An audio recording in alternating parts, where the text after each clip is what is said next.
Despite having lived with them for a few months, the thought of calling them Mom and Dad had never crossed her mind. Everything still felt so temporary. She felt like she was intruding on their family, and she was the outsider. Except for Danielle, that was. They had pretty quickly fallen into the roles of sisters by going out of their way to annoy each other whenever humanly possible. When Danielle made the room smell like nail polish remover and left her toenail clippings on Ella's side of the room, Ella retaliated by losing a few colored pencil shavings in Danielle's bedsheets. Maybe that's why Ella liked her so much. It didn't feel like Danielle walked on eggshells around her. They sat in silence for a moment before Kaylee asked the question that seemed to be on everyone's mind since she came here. Why are you scared of the bathroom?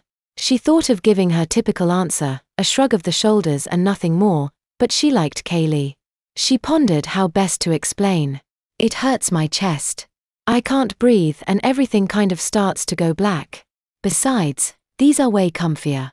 Ella jumped up and landed back down on her but for emphasis. Kaylee giggled. She hadn't been thrilled about being reintroduced to diapers again, but they had quickly grown on her. They almost never leaked like the pull-ups always had, and they didn't immediately become super uncomfortable to remind her of her indiscretion. The doctor said I have post-traumatic stress disorder. What's that?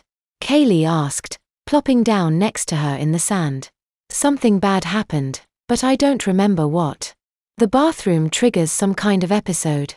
All I know is I woke up in the hospital unable to talk and found out my mom died.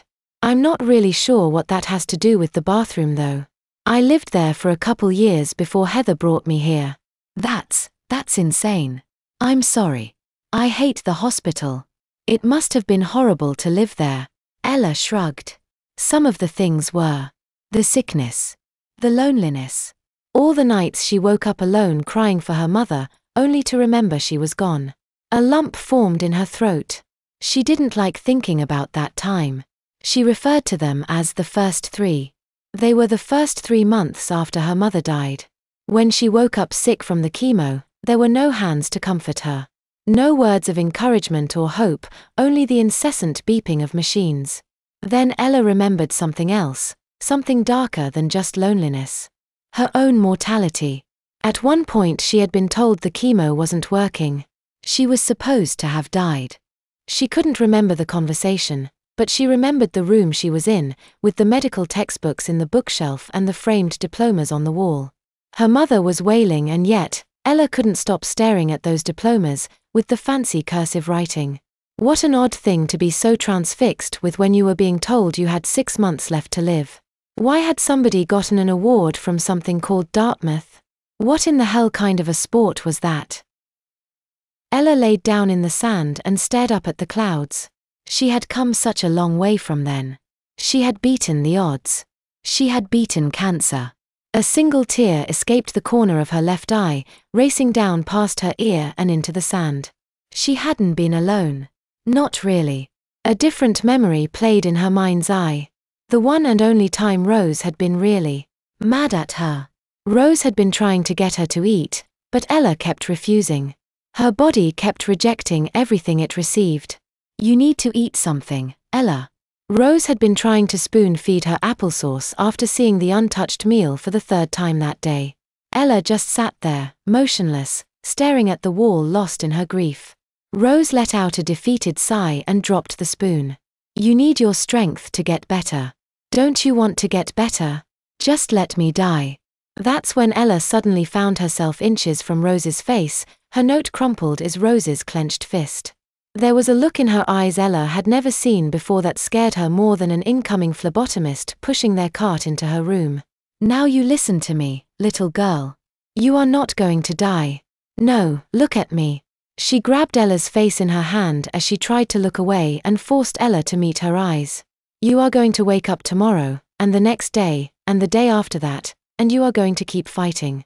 It's not going to be easy, and it's not going to be fun, but you are going to get better. The next thing Ella knew, she was being scooped up in a single sweep of Rose's arm and set back down on Rose's lap as she sat on her bed. Ella let her face fall on the woman's shoulder, no longer able to contain the emotional storm that had been brewing inside her for days. She bawled into the woman's scrubs as Rose gently rocked her back and forth, occasionally stopping to rub the top of Ella's bald head. With every fallen tear, drip of snot and anguished wail, she could feel the terror, rage, and numbness slowly ebbing away.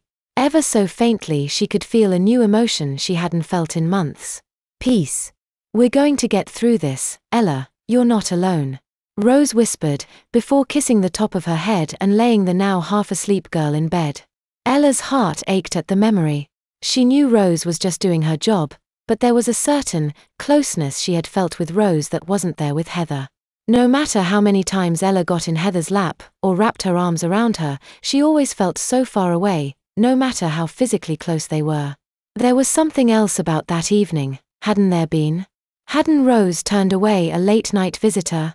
She had been mostly asleep at that point, but she had the vaguest sliver of a memory of a man standing in her doorway holding a vase of flowers.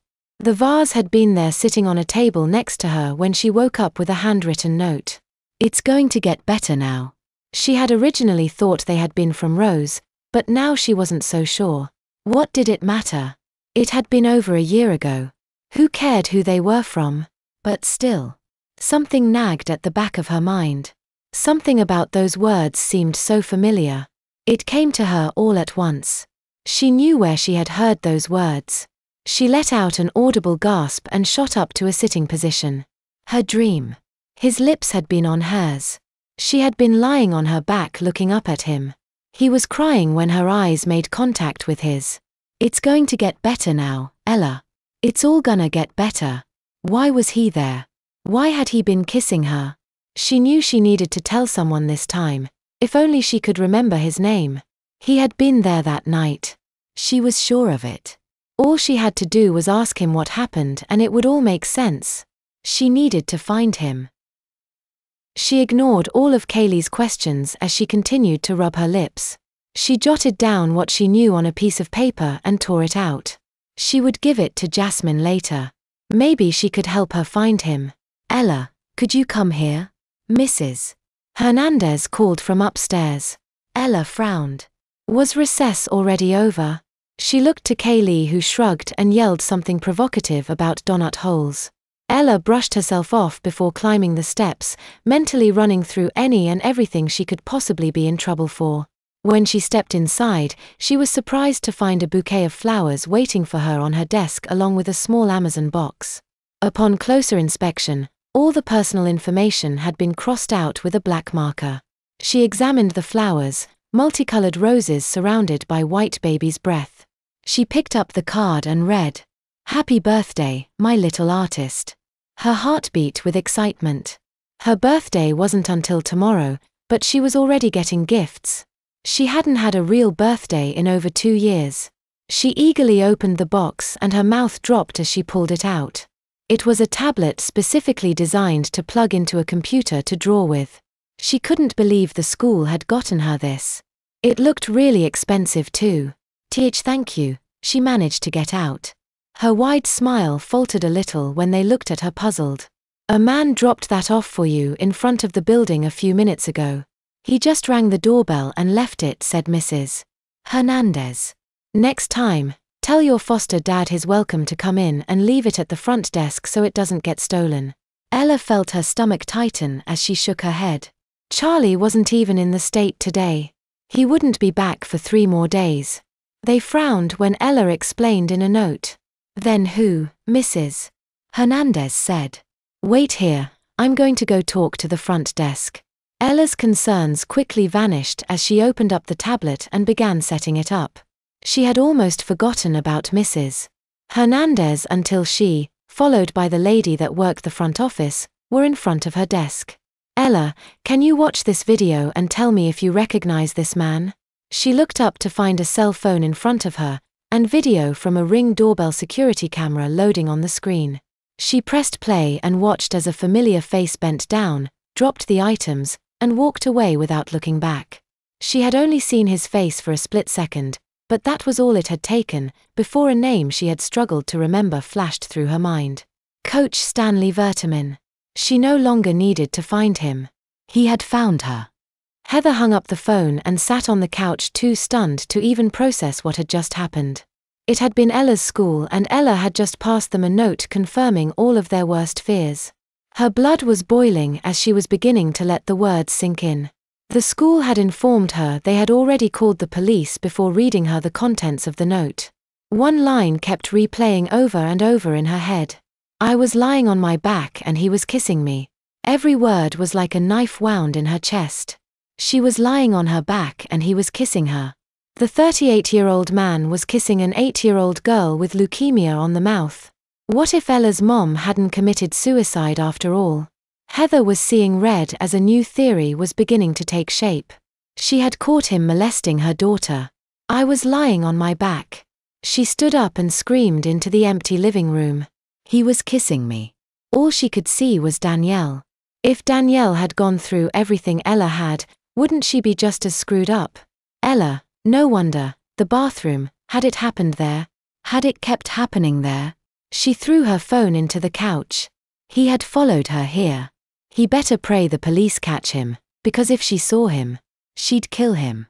She picked up the phone again, took a deep breath and made one more phone call. Hi, Rose. It's Heather. She remembers.